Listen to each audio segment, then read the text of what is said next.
Yes, it's me again, Nanay Ragatera at your service. Ayan.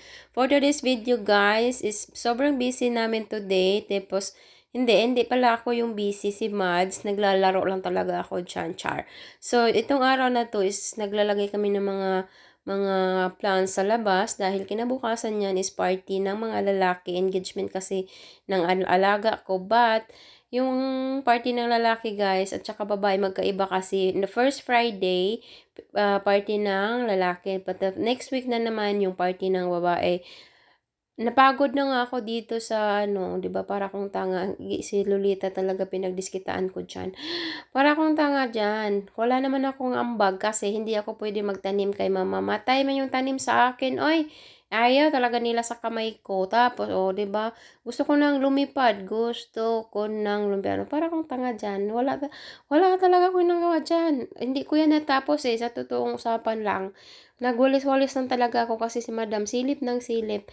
Kasi nga, kailangan niya i-check kung tama yung pagkalagay ng mga tanim doon. Pero, yung si Lolita lang talaga yung malaki yung ambag dyan. Kasi siya lahat yung nagtatanim ng mga halaman. Dahil yung kamay niya kasi siya ng halaman eh.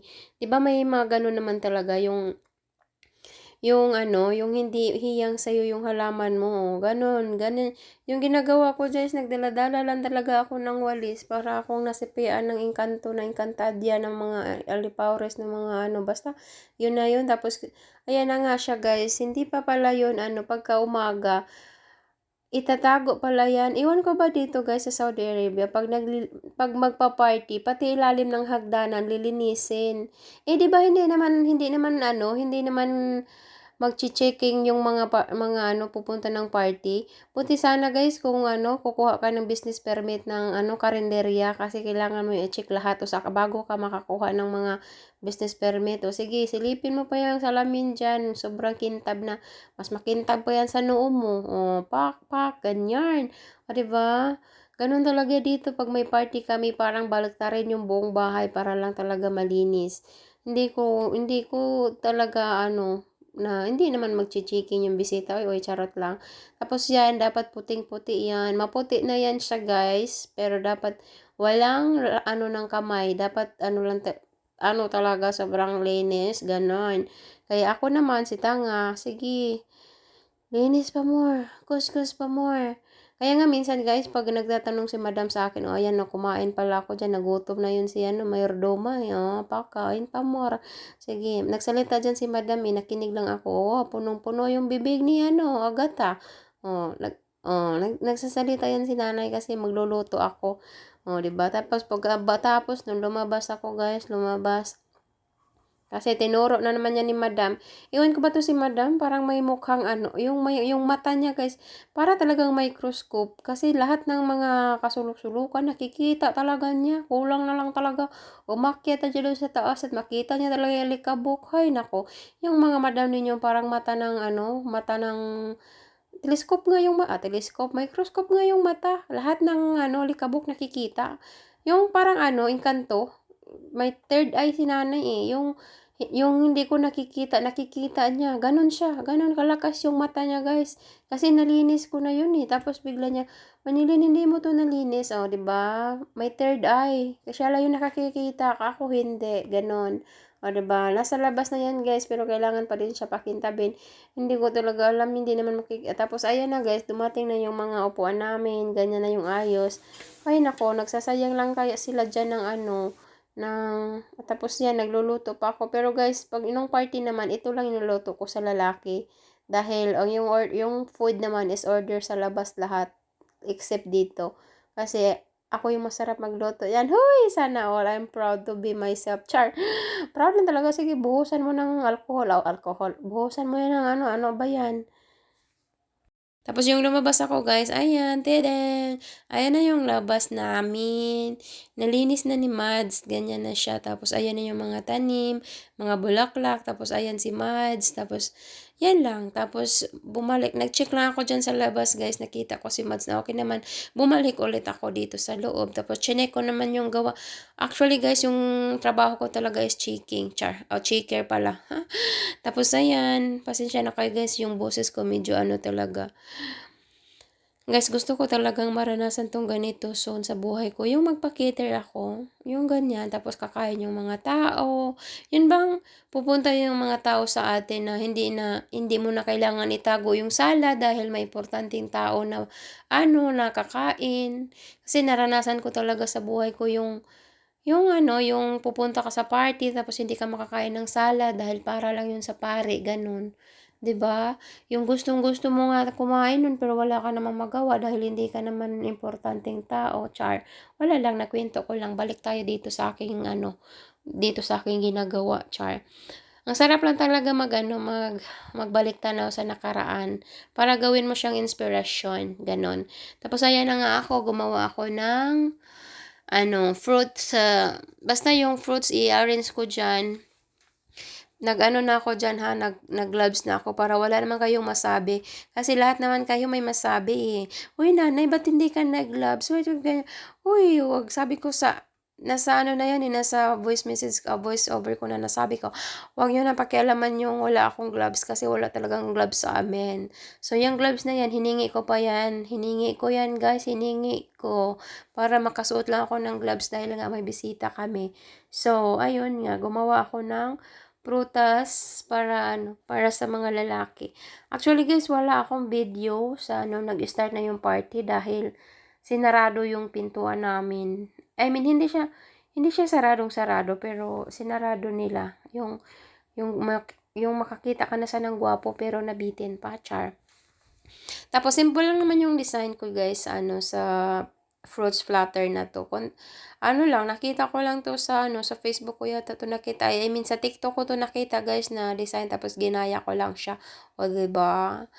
May din pala, may pakinabang din talaga yung magiging TikTok ko char. Tapos, ayan ako, masyadong seryoso sa buhay. Para namang parang inamag na ako dito sa Saudi. Ganun pa din ako. Hoy, yung mukha ko lang talaga guys yung tumaba guys. Dati naman kasi hindi ako ganyan kataba eh. Ewan ko ba, nagmumukha akong tanga.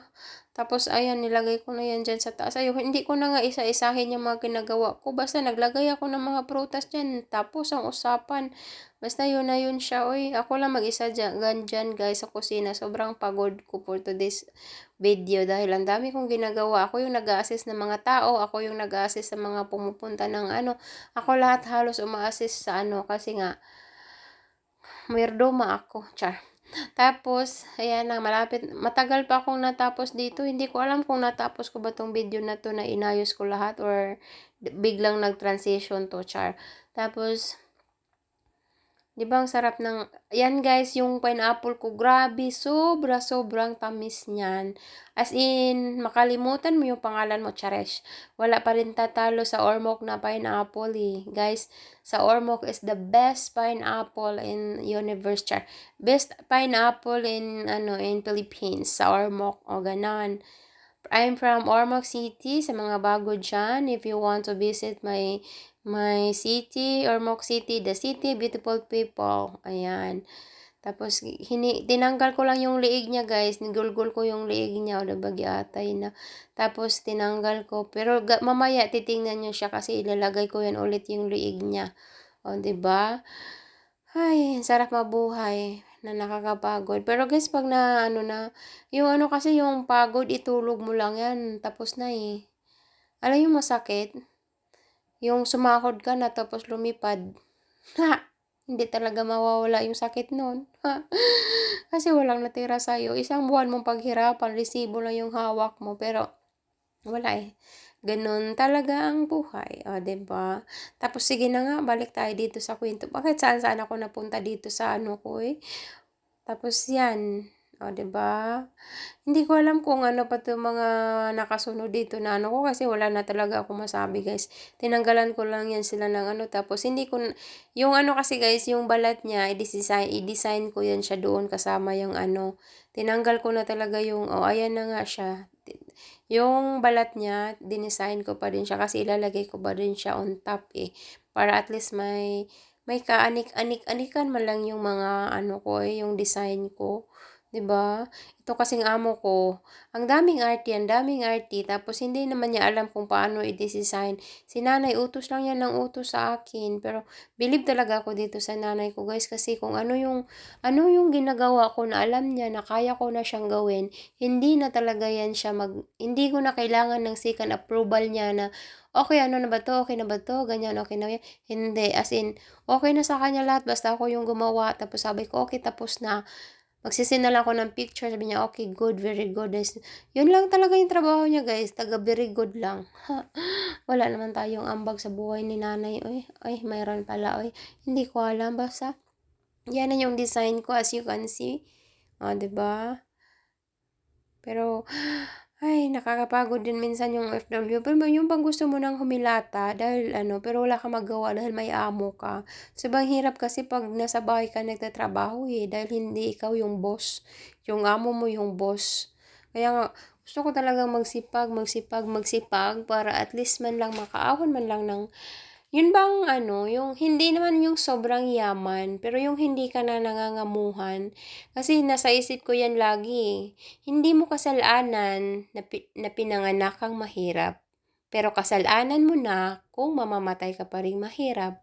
Nasa isip ko talaga yan, guys. Oo, hindi ko kasalanan na pinanganak akong mahirap. Pero nasa akin na talagang malaking kasalanan kung mamamatay pa din akong mahirap. Kaya nandito ako sa point ng buhay ko ngayon na wala na talaga akong hiya-hiya, guys. Sige na, i-push na natin to. Oo.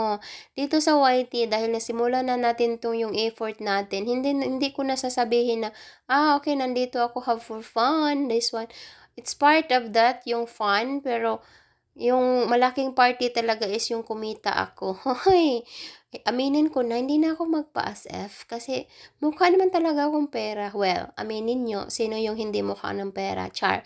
Or ako lang talaga. Hindi. Tayo lahat kasi ambisyosa tayo Hindi siya ambisyosa in a wrong way. Parang, syempre, tao tayo, nag-ambisyon tayo na at least guminhawa man lang ng konti. Ganun, di ba? Na, syempre, nag-YouTube tayo, hindi natin nag-iisip din tayo, kailan kaya tayo mapansin? Kailan kaya tayo yung hindi siya masyadong viral, pero at least yung views, aangat man lang kahit hindi na tayo mamatay-matay sa kakapiil natin.